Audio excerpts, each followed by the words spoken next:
everybody, welcome back. It's Christina Wainwright, the manager at the PB Library. Thank you for joining me for another day of tea with the Count of Monte Cristo as we continue our read along together of the Count of Monte Cristo by Alexandre Dumas. So today, let's have a little bit of tea together first. Today I just did a classic black tea using PG Tips. They claim to be England's #1 tea since 1930. And so let's go ahead and have a little bit of that. Let's see. Yesterday we read 2 chapters of the Count of Monte Cristo, and today we're only going to read 2 as well, but they're kind of long, so I'm going to try to be a little quick this afternoon, in my talking, I mean. The tea is just so good. That's nice. Just a really simple classic black tea. That's beautiful. Okay, so yesterday in our reading of the Count of Monte Cristo, we read 2 chapters. We read chapters 12 and 13. In chapter 12, again, which was called Father and Son, a very clear parallel to the earlier story, or the earlier chapter that we read featuring Edmond Dantes and his father, Old Dantes. In this one, instead, we're seeing de Villefort and his father, Monsieur Noirtier. And in this one, they talk a bit about Noirtier, or Villefort is basically telling his father, you know, I just saved you. The king knows that you were involved in the murder of this general who was, basically a double agent between the Royalists and the Bonapartist Club, and, you should be thanking me right now. And what Noirtier tells his son is, thank you, I acknowledge it right now, but also you should probably be thanking me because you've been very clearly in the Royalist camp, like assisting with the king. And right now, Bonaparte is on his way back in, and he's going to take over the country again. He's very well beloved by the people. And when Bonaparte takes over the country again, you're going to want to say that, you, even though you were working for the king, you're my son. And then that's going to stand up for you and help you survive this new reign. And so that actually ends up coming to pass, that Napoleon does return. He does take over control, and he is put back in power. However, chapter 13, the 100 Days, is a reference, as we mentioned yesterday, to the 100 Days reign of Napoleon, where he came back into France. He ruled as emperor again for approximately 100 days, and then he continued to try to take over more territory. And while fighting the Battle of Waterloo against the English forces, he was defeated. And that was what ended his second attempt at ruling France. And so what we see, though, in that 100 Days chapter is that in that period, King Louis XVIII has left, and Napoleon is in charge. And where this fits in with our story is that Edmond Dantes was wrongly accused of being a Bonapartist agent. He actually wasn't. He was just, again, as Villefort said, guilty only of naivete, guilty of, going where he shouldn't have and trying to follow the commands of his former captain, but not of himself being an agent. However, during this period in which Napoleon is in charge, Monsieur Morel, the ship owner, tries to help Edmond Dantes by going back to Villefort and saying, when he was convicted of a crime of helping Napoleon, okay, that was a crime then, but now Napoleon is in power. If anything, he should be praised and released for that action. And so what Villefort does is he says, you know what, you're right. I was just following the law before, doing what the king wanted me to do. I'm going to go ahead and you write a letter, and I'll go ahead and add my signature to it, and I'll try to forward it along to the proper authorities to get Edmond Dantes released. And what he does is he goes so far as to tell Monsieur Morel what to write in the letter, and not just to say that Dantes took this letter back and forth, but that Dantes was a very active Bonapartist agent. They really embellish upon the truth in this, and Monsieur Morel goes along with it because he wants to help Dantes. And now with Napoleon in power, he thinks this is the best way to help him. However, Villefort holds onto the letter. He does not actually send it, and he holds on to it until until Napoleon is deposed. And at this point, that letter is now a signed statement by Morel attesting that Edmond Dantes was not just an innocent bystander, guilty only of naivete, but an active Bonapartist agent who was trying to take down the king.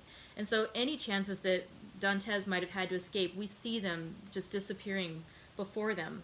We also learn, too, in chapter 13, what's happened to some of the people who made these accusations. And basically, Danglars is worried that things could go wrong for him. And so even though he had initially wanted to become captain of the Pharaon, he asks Monsieur Morel to help him find a job elsewhere. He wants just to leave the sea, and he ends up working for a Spanish merchant.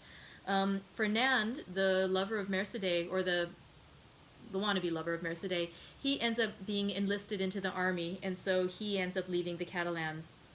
Caderousse also leaves. He is also enlisted into the army. Mercedes is very lonely and sad, and old Dantes, Edmund's father, he passes away from sorrow and grief after the loss of his son, after 5 months when he finally loses hope, the one thing that sustained him. Oh, sorry, I just feel a little sad thinking about that too. There's some other things that are going to come up later in the book that just bring that back, and how important hope is to maintain it, to maintain in your life. So, Monsieur Morel, by the way, he does pay the funeral expenses of old Dantes, and they make a point of saying that this is something that was not only a kindness, it was courageous, because now that Bonaparte has been deposed once again, the royalists are back in power, and they're even more fervent and adamant about being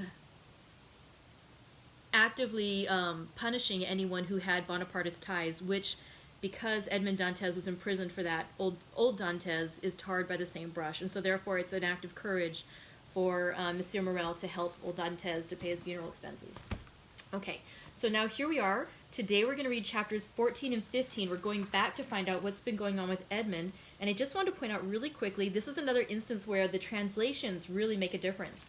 In this translation, the Everyman Library Edition, chapter 14 is called In the Dungeons, but the one we're going to be reading, the Routledge and Sons edition, which is free on Project Gutenberg, chapter 14 is called The Two Prisoners. So again, just some small little differences in translation, but again, the general story will be the same. All right, so let's go into chapter 14. Today we'll read, like I said, 14 and 15, 2 chapters.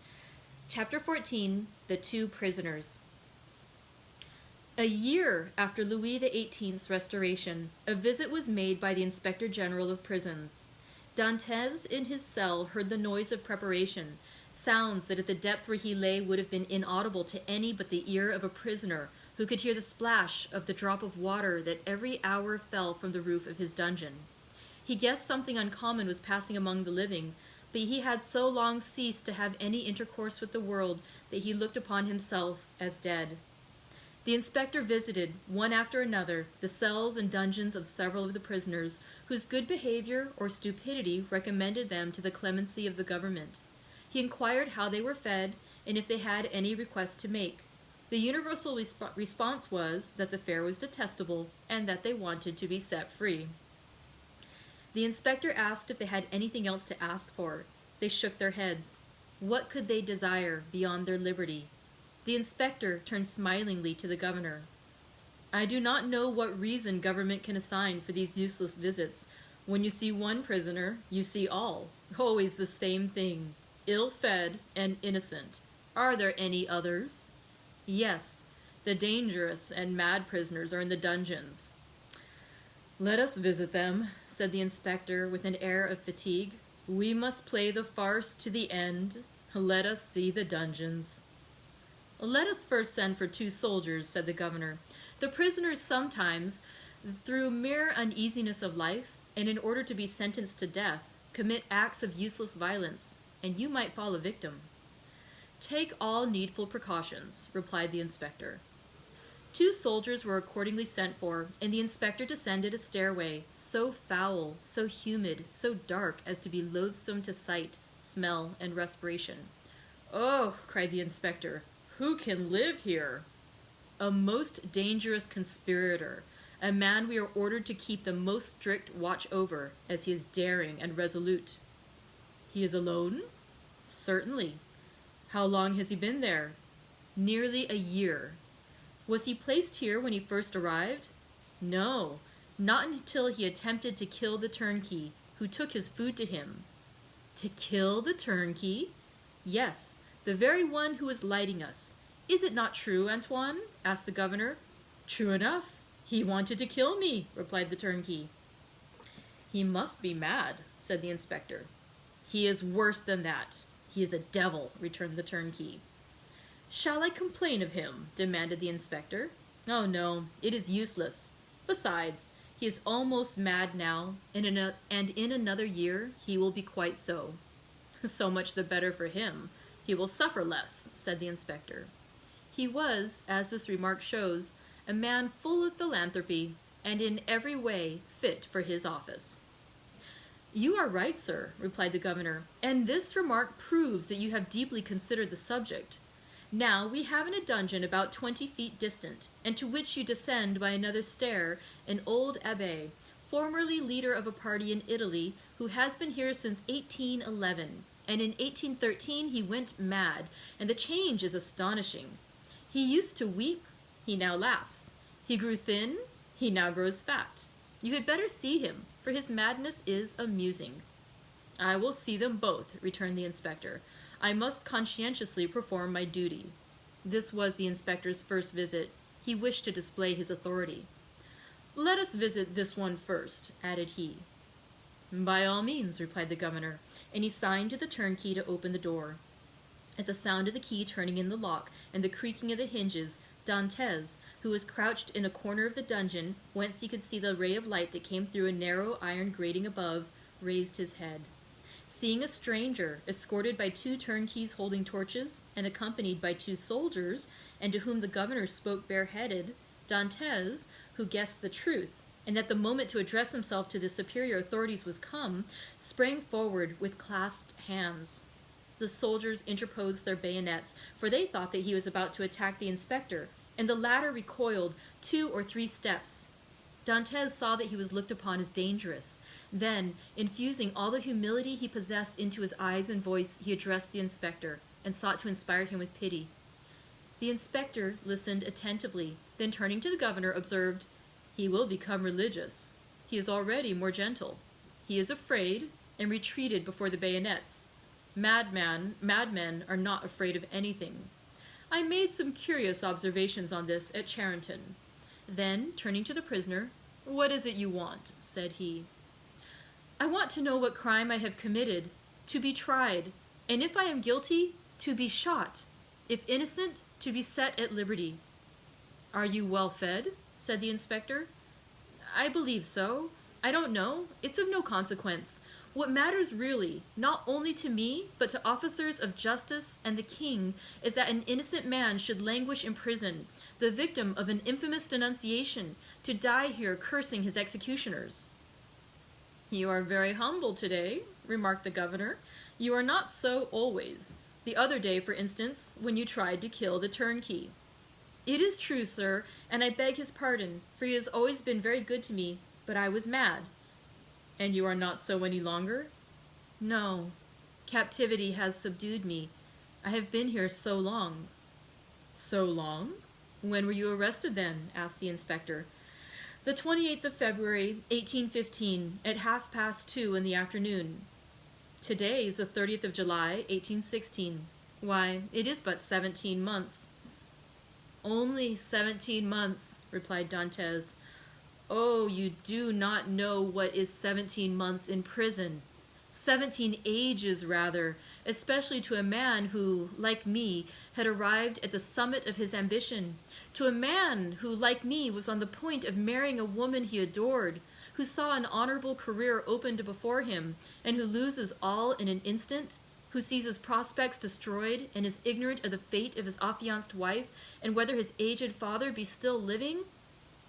17 months' captivity to a sailor accustomed to the boundless ocean is a worse punishment than human crime ever merited. Have pity on me, then, and ask for me, not intelligence, but a trial, not pardon, but a verdict. A trial, sir. I ask only for a trial. That surely cannot be denied to one who is accused." "We shall see," said the inspector. Then turning to the governor, "On my word, the poor devil touches me. You must show me the proofs against him." "Certainly, but you will find terrible charges." "Monsieur," continued Dantès, "I know it is not in your power to release me, but you can plead for me. You can have me tried, and that is all I ask. Let me know my crime, and the reason why I was condemned. Uncertainty is worse than all."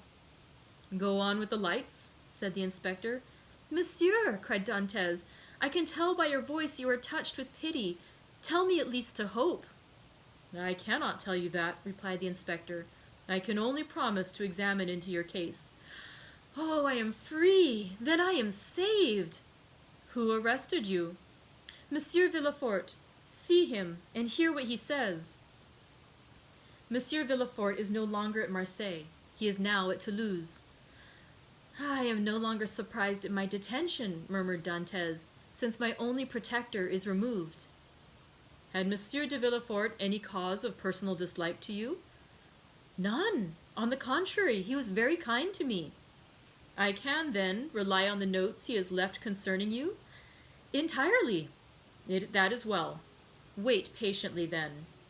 Dantès fell on his knees and prayed earnestly. The door closed, but this time a fresh inmate was left with Dantès. Hope. Will you see the register at once, asked the governor, or proceed to the other cell? Let us visit them all, said the inspector.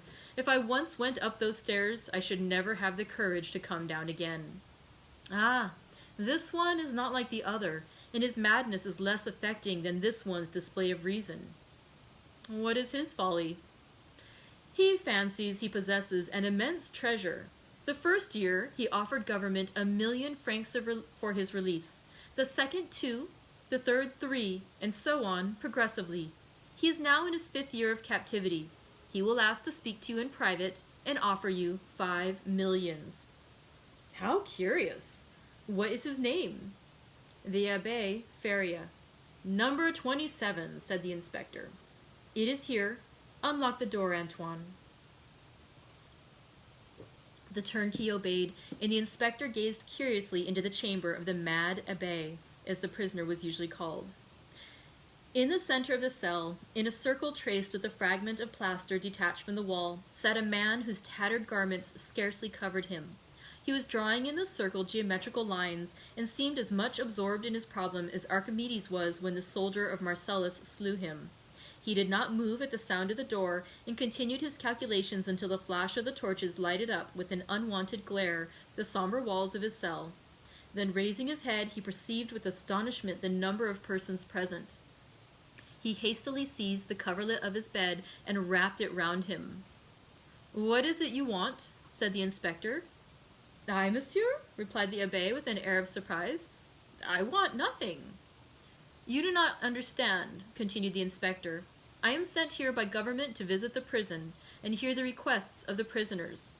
"Oh, that is different," cried the abbé, "and we shall understand each other, I hope." "There now," whispered the governor, "it is just as I told you." "Monsieur," continued the prisoner, "I am the Abbé Faria, born at Rome. I was for 20 years Cardinal Spada's secretary.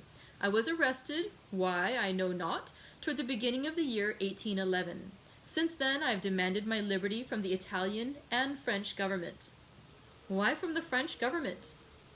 "Because I was arrested at Piombino, and I presume that, like Milan and Florence, Piombino has become the capital of some French department." "Ah," said the inspector, "you have not the latest news from Italy?" "My information dates from the day on which I was arrested," returned the Abbé Faria. "And as the emperor had created the kingdom of Rome for his infant son, I presume that he has realized the dream of Machiavelli and Caesar Borgia, which was to make Italy a united kingdom." "Monsieur," returned the inspector, "Providence has changed this gigantic plan you advocate so warmly. It is the only means of rendering Italy strong, happy, and independent." "Very possibly. Only I am not come to discuss politics, but to inquire if you have anything to ask or to complain of." "The food is the same as in other prisons. That is very bad. The lodging is very unhealthful, but on the whole passable for a dungeon. But it is not that which I wish to speak of, but a secret I have to reveal of the greatest importance." "We are coming to the point," whispered the governor. "It is for that reason I am delighted to see you," continued the abbé, "though you have disturbed me in a most important calculation, which, if it succeeded, would possibly change Newton's system. Could you allow me a few words in private?" "What did I tell you?" said the governor. "You knew him," returned the inspector with a smile. "What you ask is impossible, monsieur," continued he, addressing Faria. "But," said the abbé, "I would speak to you of a large sum, amounting to 5 millions. "The very sum you named," whispered the inspector in his turn. "However," continued Faria, seeing that the inspector was about to depart, "it is not absolutely necessary for us to be alone. The governor can be present.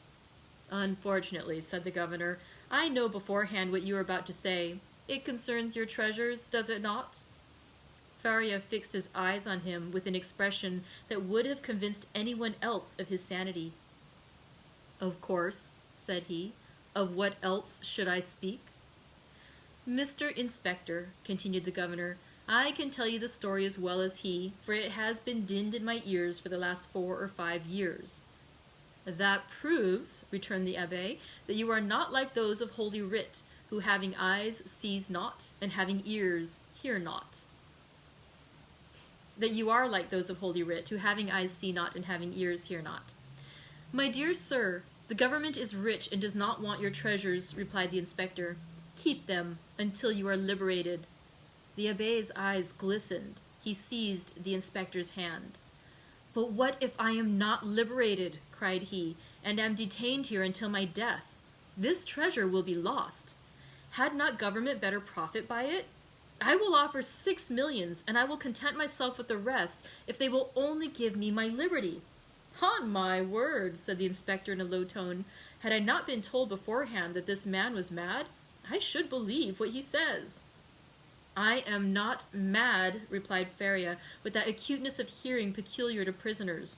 The treasure I speak of really exists, and I offer to sign an agreement with you in which I promise to lead you to the spot where you shall dig, and if I deceive you, bring me here again.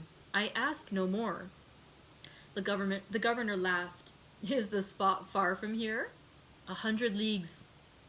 It is not ill planned, said the governor. If all the prisoners took it into their heads to travel 100 leagues, and their guardians consented to accompany them, they would have a capital chance of escaping. The scheme is well known, said the inspector, and the abbé's plan has not even the merit of originality. Then turning to Faria, I inquired if you are well fed, said he.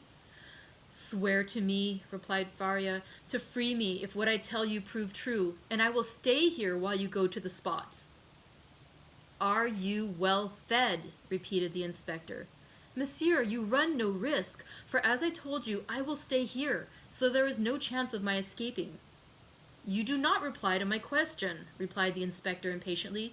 Nor you to mine, cried the abbé.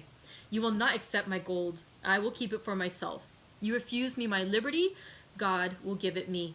And the abbé, casting away his coverlet, resumed his place and continued his calculations. What is he doing there? Said the inspector. Counting his treasures, replied the governor. Faria replied to this sarcasm with a glance of profound contempt. They went out. The turnkey closed the door behind them. He was wealthy once, perhaps, said the inspector. Or dreamed he was and awoke mad. After all, said the inspector, if he had been rich, he would not have been here. So the matter ended for the Abbé Faria. He remained in his cell, and this visit only increased the belief in his insanity. Caligula or Nero, those treasure seekers, those desirers of the impossible, would have accorded to the poor wretch, in exchange for his wealth, the liberty he so earnestly prayed for. But the kings of modern times, restrained by the limits of mere probability, have neither courage nor desire. They fear the ear that hears their orders and the eye that scrutinizes their actions. Formerly, they believed themselves sprung from Jupiter and shielded by their birth, but nowadays they are not inviolable. It has always been against the policy of despotic governments to suffer the victims of their persecutions to reappear. As the Inquisition rarely allows its victims to be seen with their limbs distorted and their flesh lacerated by torture, so madness is always concealed in its cell, from whence, should it depart, it is conveyed to some gloomy hospital, where the doctor has no thought for man or mind in the mutilated being the jailer delivers to him. The very madness of the Abbé Faria, gone mad in prison, condemned him to perpetual captivity. The inspector kept his word with Dantès. He examined the register and found the following note concerning him. Edmond Dantès, violent Bonapartist, took an active part in the return from Elba. The greatest watchfulness and care to be exercised. This note was in a different hand from the rest, which showed that it had been added since his confinement. The inspector could not contend against this accusation. He simply wrote, "Nothing to be done." This visit had infused new vigor into Dantès. He had till then forgotten the date, but now, with a fragment of plaster, he wrote the date, 30th July, 1816, and made a mark every day in order not to lose his reckoning again. Days and weeks passed away, then months. Dantès still waited. He at first expected to be freed in a fortnight. This fortnight expired. He decided that the inspector would do nothing until his return to Paris, and that he would not reach there until his circuit was finished. He therefore fixed 3 months. 3 months passed away, then 6 more. Finally, 10 months and a half had gone by, and no favorable change had taken place, and Dantès began to fancy the inspector's visit but a dream, an illusion of the brain. At the expiration of a year, the governor was transferred. He had obtained charge of the fortress at Ham. He took with him several of his subordinates, and amongst them Dantès' jailer. A new governor arrived. It would have been too tedious to acquire the names of the prisoners. He learned their numbers instead. This horrible place contained 50 cells. Their inhabitants were designated by the numbers of their cell, and the unhappy young man was no longer called Edmond Dantès. He was now number 34. And now for chapter 15, which is titled Number 34 and Number 27.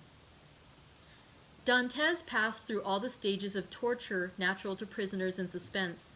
He was sustained at first by that pride of conscious innocence which is the sequence to hope. Then he began to doubt his own innocence, which justified in some measure the governor's belief in his mental alienation. And then, relaxing his sentiment of pride, he addressed his supplications not to God, but to man. God is always the last resource. Unfortunates who ought to begin with God do not have any hope in him till they have exhausted all other means of deliverance. Dantès asked to be removed from his present dungeon into another, even if it were darker and deeper, for a change, however disadvantageous, was still a change, and would afford him some amusement. He entreated to be allowed to walk about, to have fresh air, books, and writing materials. His requests were not granted, but he went on asking all the same. He accustomed himself to speaking to the new jailer, although the latter was, if possible, more taciturn than the old one. But still, to speak to a man, even though mute, was something. Dantès spoke for the sake of hearing his own voice. He had tried to speak when alone, but the sound of his voice terrified him. Often before his captivity, Dantès' mind had revolted at the idea of assemblages of prisoners, made up of thieves, vagabonds, and murderers. He now wished to be amongst them, in order to see some other face besides that of his jailer. He sighed for the galleys with the infamous costume, the chains and the brand on the shoulder. The galley slaves breathed the fresh air of heaven and saw each other. They were very happy. He besought the jailer one day to let him have a companion, were it even the mad abbé. The jailer, though rough and hardened by the constant sight of so much suffering, was yet a man. At the bottom of his heart he often had a feeling of pity for this unhappy young man who suffered so, and he laid the request of number 34 before the governor. But the latter sapiently imagined that Dantès wished to conspire or attempt an escape, and refused his request. Dantès had exhausted all human resources, and he then turned to God. All the pious ideas that had been so long forgotten returned. He recollected the prayers his mother had taught him, and discovered a new meaning in every word, for in prosperity prayers seem but a mere medley of words, until misfortune comes and the unhappy sufferer first understands the meaning of the sublime language in which he invokes the pity of heaven. He prayed and prayed aloud, no longer terrified at the sound of his own voice, for he fell into a sort of ecstasy. He laid every action of his life before the Almighty, proposed tasks to accomplish, and at the end of every prayer introduced the entreaty, oftener addressed to man than to God. Forgive us our trespasses as we forgive them that trespass against us. Yet in spite of his earnest prayers, Dantès remained a prisoner. Then gloom settled heavily upon him. Dantès was a man of great simplicity of thought, and without education. He could not, therefore, in the solitude of his dungeon, traverse in mental vision the history of the ages, bring to life the nations that had perished, and rebuild the ancient cities so vast and stupendous in the light of the imagination, and that passed before the eye glowing with celestial colors in Martin's Babylonian pictures. He could not do this. he whose past life was so short, whose present so melancholy, and his future so doubtful. 19 years of light to reflect upon in eternal darkness. No distraction could come to his aid. His energetic spirit that would have exalted in thus revisiting the past was imprisoned like an eagle in a cage. He clung to one idea, that of his happiness, destroyed without apparent cause by an unheard of fatality. He considered and reconsidered this idea, devoured it, so to speak, as the implacable Ugolino devours the skull of Archbishop Roger in the Inferno of Dante. Rage supplanted religious fervor. Dantes uttered blasphemies that made his jailer recoil with horror, dashed himself furiously against the walls of his prison, wreaked his anger upon everything, and chiefly upon himself, so that the least thing, a grain of sand, a straw, or a breath of air that annoyed him, led to paroxysms of fury. Then the letter that Villefort had showed to him recurred to his mind, and every line gleamed forth in fiery letters on the wall like the Mene Mene Tekel Upharsin of Belshazzar. He told himself that it was the enmity of man and not the vengeance of heaven that had thus plunged him into the deepest misery. He consigned his unknown persecutors to the most horrible tortures he could imagine, and found them all insufficient, because after torture came death, and after death, if not repose, at least the boon of unconsciousness. By dint of constantly dwelling on the idea that tranquility was death, and if punishment were the end in view, other tortures than death must be invented, he began to reflect on suicide. Unhappy he who on the brink of misfortune broods over ideas like these. Before him is a dead sea that stretches in azure calm before the eye, but he who unwarily ventures within its embrace finds himself struggling with a monster that would drag him down to perdition. Once thus ensnared, unless the protecting hand of God snatch him thence, all is over, and his struggles but tend to hasten his destruction. This state of mental anguish is, however, less terrible than the sufferings that precede or the punishment that possibly will follow.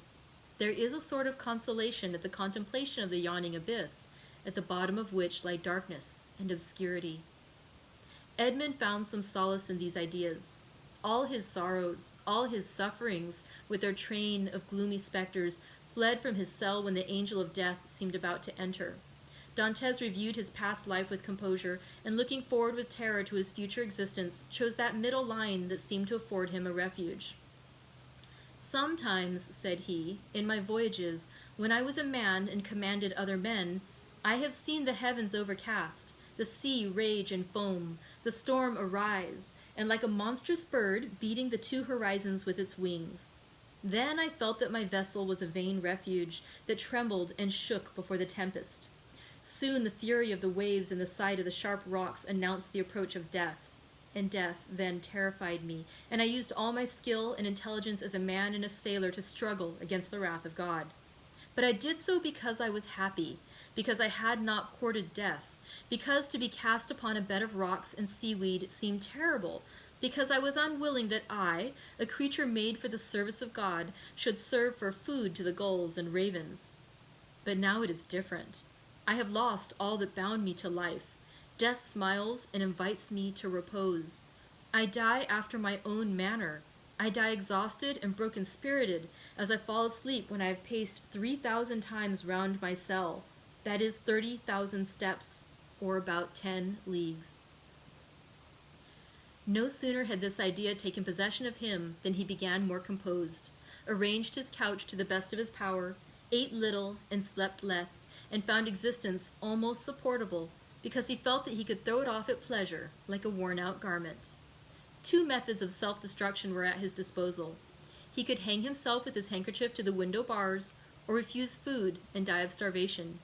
But the first was repugnant to him. Dantes had always entertained the greatest horror of pirates who were hung up to the yard arm. He could not die by what seemed an infamous death. He resolved to adopt the second, and began that day to carry out his resolve. Nearly 4 years had passed away, and at the end of the second he had ceased to mark the lapse of time. Dantes said, "I wish to die," and had chosen the manner of his death, and fearful of changing his mind, he had taken an oath to die. "When my morning and evening meals are brought," thought he, "I will cast them out of the window, and they will think that I have eaten them." He kept his word. Twice a day he cast out through the barred aperture the provisions his jailer brought him, at first gaily, then with deliberation, and at last with regret. Nothing but the recollection of his oath gave him strength to proceed. Hunger made viands once repugnant, now acceptable. He held the plate in his hand for an hour at a time, and gazed thoughtfully at the morsel of bad meat, of tainted fish, of black and moldy bread. It was the last yearning for life contending with the resolution of despair. Then his dungeon seemed less somber, his prospects less desperate. He was still young. He was only 4 or 25. He had nearly 50 years to live. What unforeseen events might not open his prison door and restore him to liberty? Then he raised to his lips the repast that, like a voluntary Tantalus, he refused himself. But he thought of his oath, and he would not break it. He persisted until, at last, he had not sufficient strength to rise and cast his supper out of the loophole. The next morning he could not see or hear. The jailer feared he was dangerously ill. Edmund hoped he was dying. Thus the day passed away. Edmund felt a sort of stupor creeping over him, which brought with it a feeling almost of content. The gnawing pain at his stomach had ceased. His thirst had abated. When he closed his eyes, he saw myriads of lights dancing before them like the will-o'-the-wisps that play about the marshes. It was the twilight of that mysterious country called death. Suddenly, about 9 o'clock in the evening, Edmund heard a hollow sound in the wall against which he was lying. So many loathsome animals inhabited the prison that their noise did not, in general, awake him. But whether abstinence had quickened his faculties, or whether the noise was really louder than usual, Edmund raised his head and listened. It was a continual scratching, as if made by a huge claw, a powerful tooth, or some iron instrument attacking the stones. Although weakened, the young man's brain instantly responded to the idea that haunts all prisoners: liberty. It seemed to him that heaven had at length taken pity on him, and had sent this noise to warn him on the very brink of the abyss. Perhaps one of those beloved ones he had so often thought of was thinking of him, and striving to diminish the distance that separated them. No, doubtless he was deceived, and it was but one of those dreams that forerun death. Edmund still heard the sound. It lasted nearly 3 hours. He then heard a noise of something falling, and all was silent. Some hours afterwards it began again, nearer and more distinct. Edmund was intensely interested. Suddenly the jailer entered.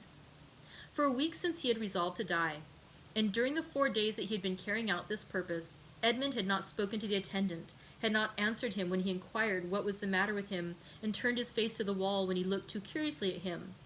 But now the jailer might hear the noise and put an end to it, and so destroy a ray of something like hope that soothed his last moments.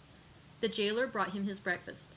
Dantes raised himself up and began to talk about everything, about the bad quality of the food, about the coldness of his dungeon, grumbling and complaining in order to have an excuse for speaking louder, and wearying the patience of his jailer, who out of kindness of heart had brought broth and white bread for his prisoner. Fortunately, he fancied that Dantes was delirious, and placing the food on the rickety table, he withdrew. Edmund listened, and the sound became more and more distinct. "There can be no doubt about it," thought he. "It is some prisoner who is striving to obtain his freedom.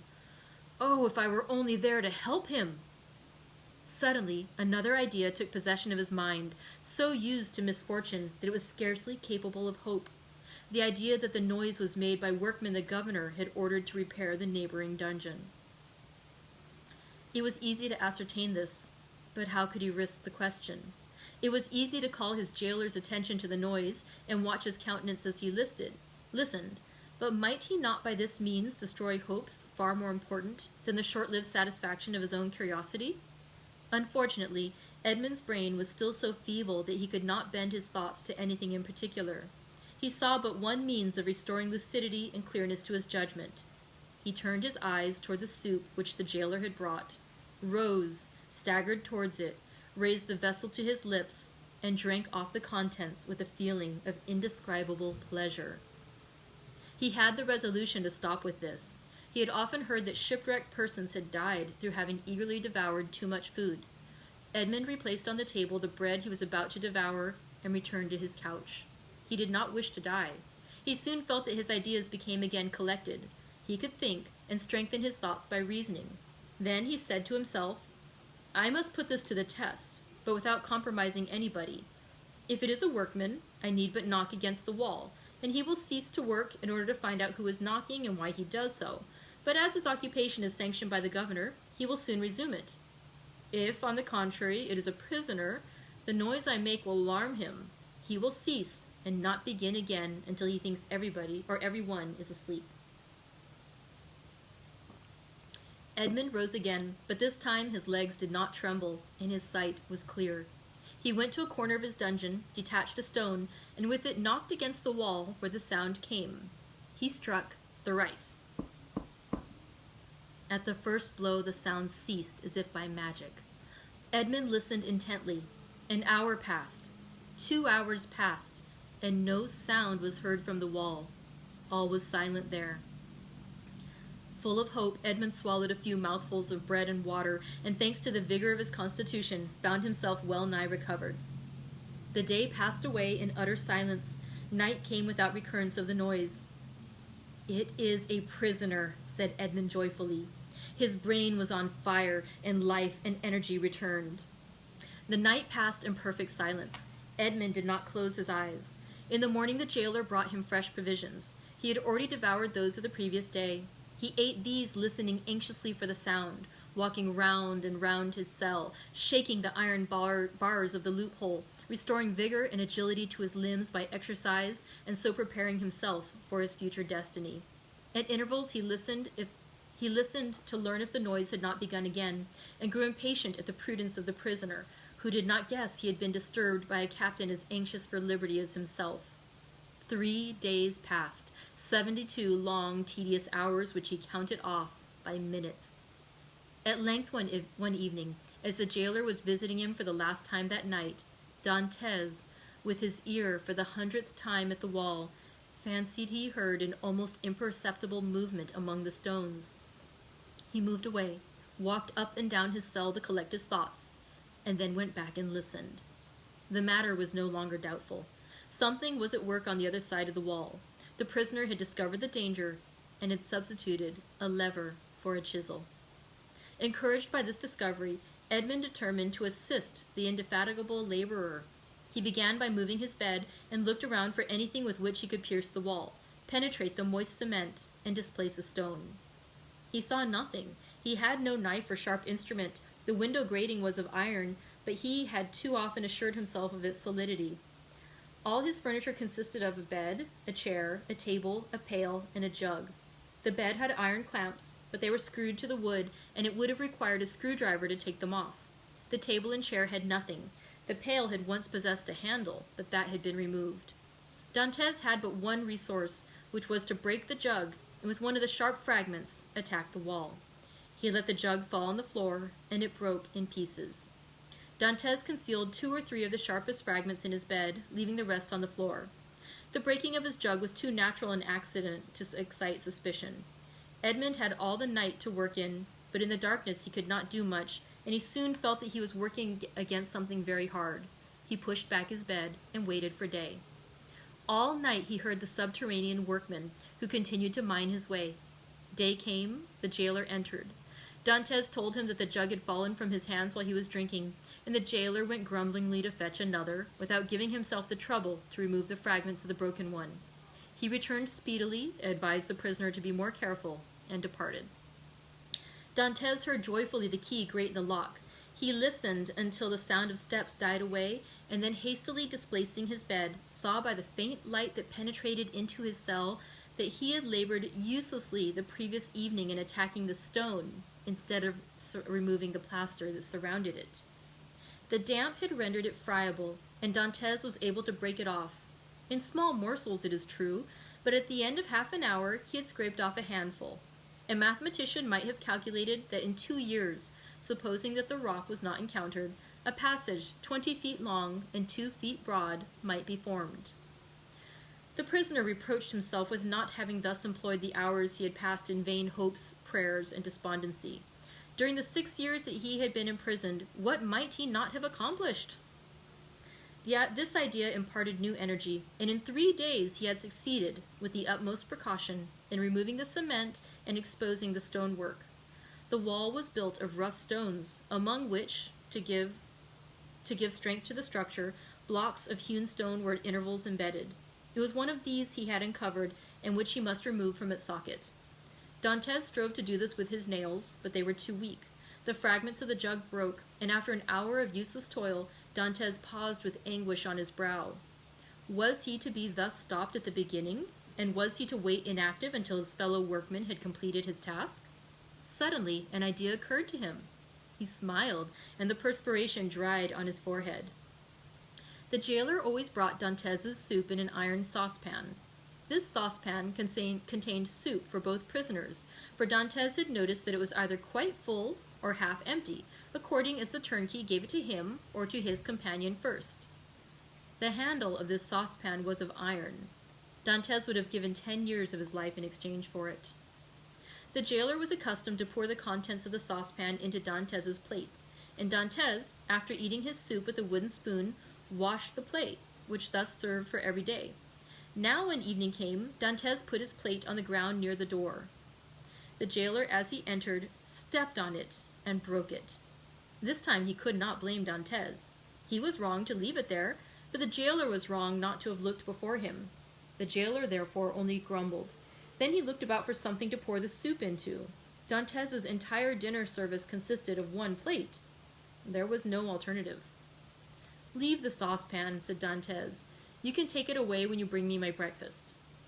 This advice was to the jailer's taste, as it spared him the necessity of making another trip. He left the saucepan. Dantès was beside himself with joy.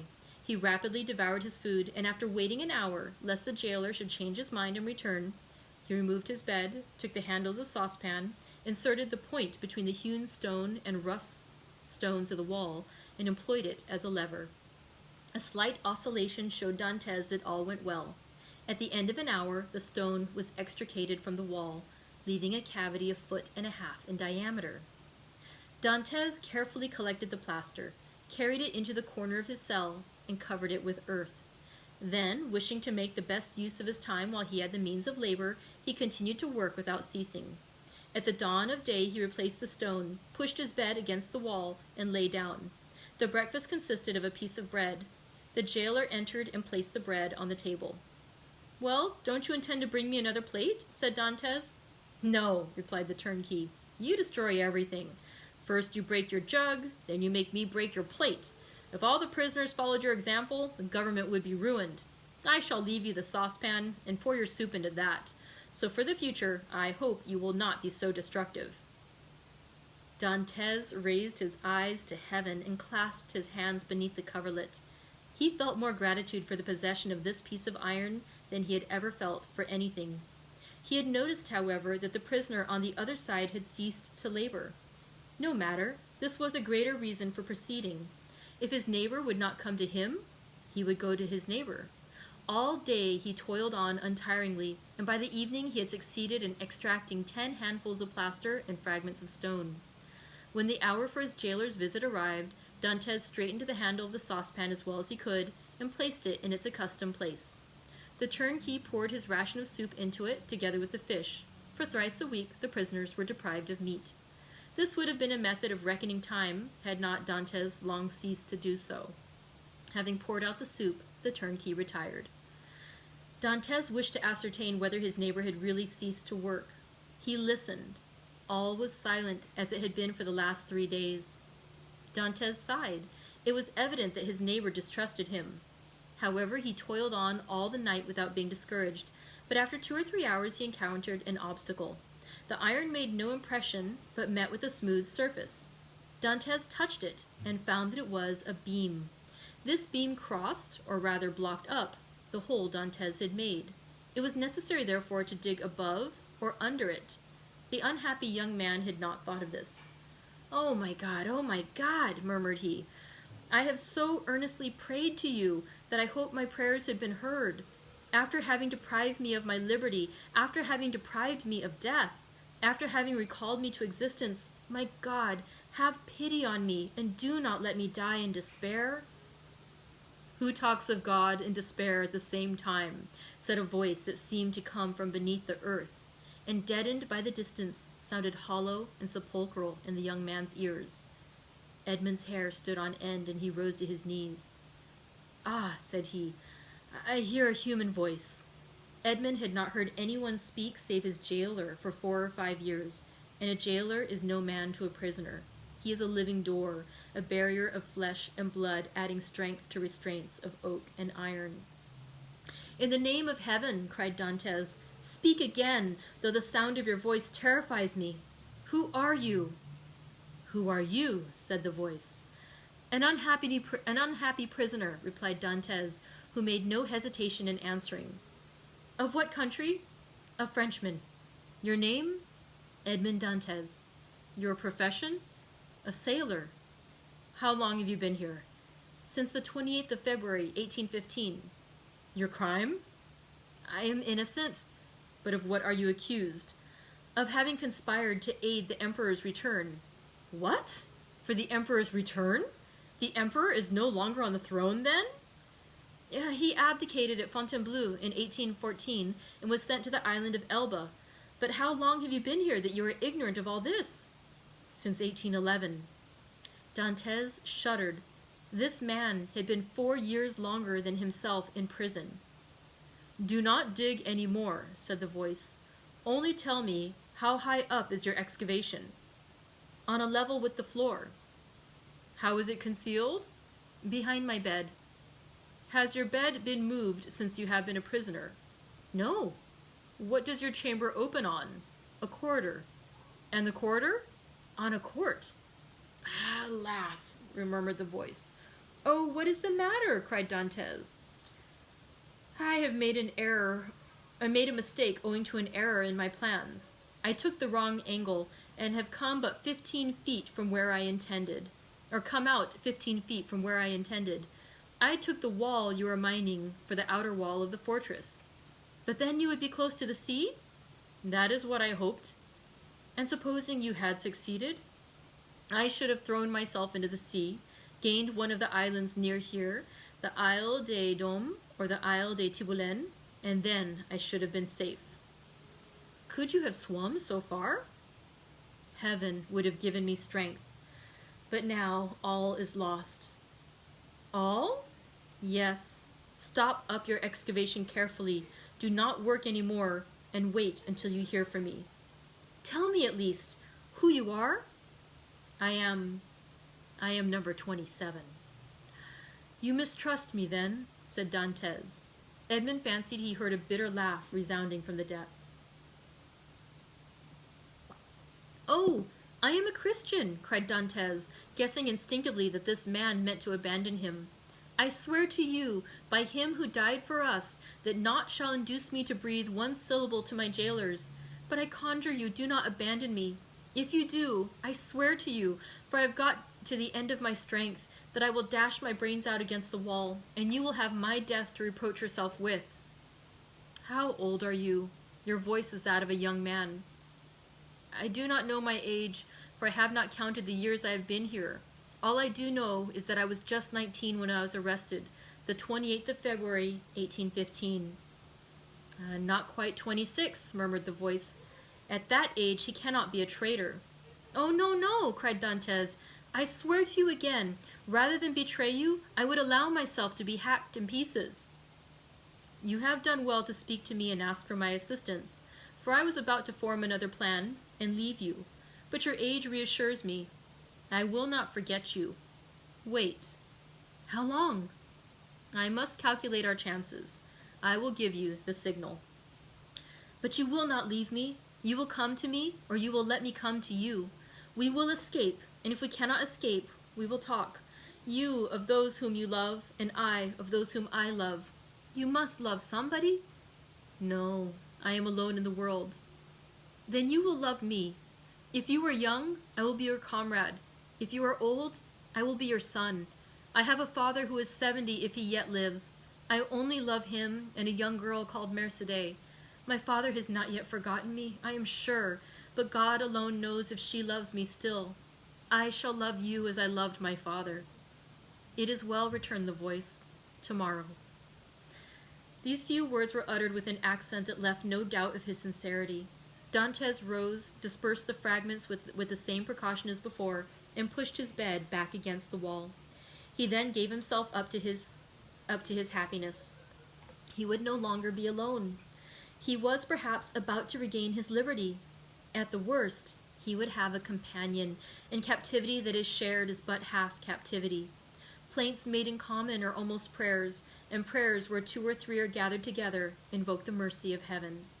All day Dantes walked up and down his cell. He sat down occasionally on his bed, pressing his hand to his heart. At the slightest noise he bounded towards the door. Once or twice the thought crossed his mind that he might be separated from this unknown, whom he loved already, and then his mind was made up.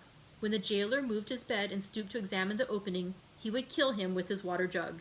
He would be condemned to die, but he was about to die of grief and despair when this miraculous noise recalled him to life. The jailer came in the evening. Dantes was on his bed. It seemed to him that thus he better guarded the unfinished opening. Doubtless there was a strange expression in his eyes, for the jailer said, "Come, are you going mad again?" Dantes did not answer. He feared that the emotion of his voice would betray him. The jailer went away, shaking his head. Night came. Dantes hoped that his neighbor would profit by the silence to address him, but he was mistaken. The next morning, however, just as he removed his bed from the wall, he heard 3 knocks. He threw himself on his knees. "Is it you?" said he. "I am here." "Is your jailer gone?" "Yes," said Dantes. "He will not return until the evening, so that we have 12 hours before us." "I can work then?" said the voice. "Oh, yes, yes, this instant, I entreat you." In a moment, that part of the floor on which Dantes was resting his 2 hands, as he knelt with his head in the opening, suddenly gave way. He drew back smartly, while a mass of stones and earth disappeared in a hole that opened beneath the aperture he himself had formed. Then from the bottom of this passage, the depth of which it was impossible to measure, he saw appear, first the head, then the shoulders, and lastly, the body of a man who sprang lightly into his cell. Whew, and that concludes chapter 15. It was an exciting day. So Dantes has met a fellow prisoner trying to escape. Let's see what happens tomorrow. It's really good stuff. And I saw Pam's comment, yes, we have some good numbers along with 24601. That was the wrong tune. You have to think how those, I can't remember how it goes, but yes, just like in Les Miserables, our prisoners are being referred to by their numbers. So let's see what happens tomorrow. Oh, thank you so much for joining me today. Oh, by the way, it is 3:57. I need to get going because at 4 o'clock I'm going to be doing one of the quick sessions in the SDPL Stay in Summer Reading Club group. If you'd like to hear one of my book recommendations, I'm going to do a more contemporary book than what we're reading together right now. Yeah, it's just another suggestion of good books to read. So if you'd like to join me there at 4 o'clock, that's going to be in the SDPL Stay in Storytime or Stay in Summer Reading Club group.